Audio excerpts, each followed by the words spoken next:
The wind howled against the old wooden house in Vermont. Emily had come here to escape the chaos of the city, drawn to the quiet charm and breathtaking mountains of Vermont. But quiet doesn't always mean safe, and charm can hide something rotten beneath. On her first night, she noticed the woods surrounding her cottage were unnaturally still. No crickets chirped, no owls called, only the occasional rustle that seemed too deliberate. Locals in Vermont had warned her not to roam the forest after sundown. "Things in Vermont don't like strangers," one old woman had muttered at the general store, eyes clouded over like milky glass.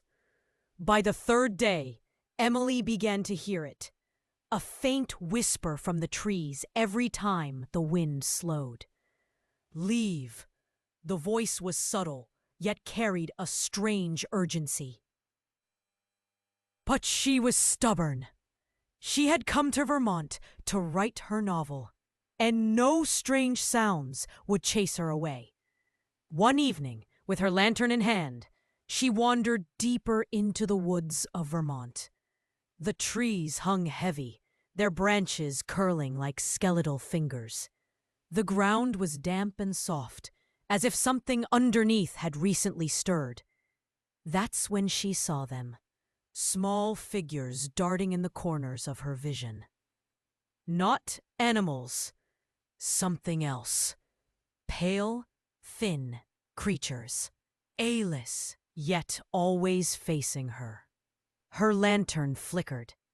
One of the figures spoke in a voice made of wind. "It's time to go. This is not your place." Emily turned, but the path she came from was gone. The forest in Vermont seemed alive, rearranging itself. The trees closed in, whispering her name. Desperate, she ran.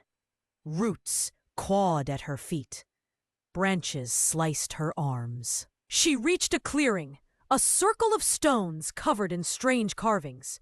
In Vermont, these stones were said to mark graves older than the town itself.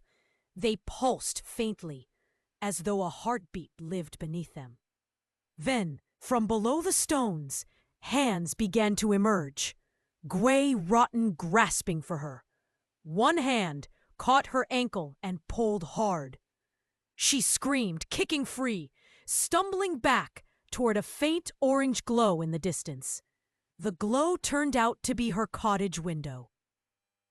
She slammed the door shut behind her and locked it.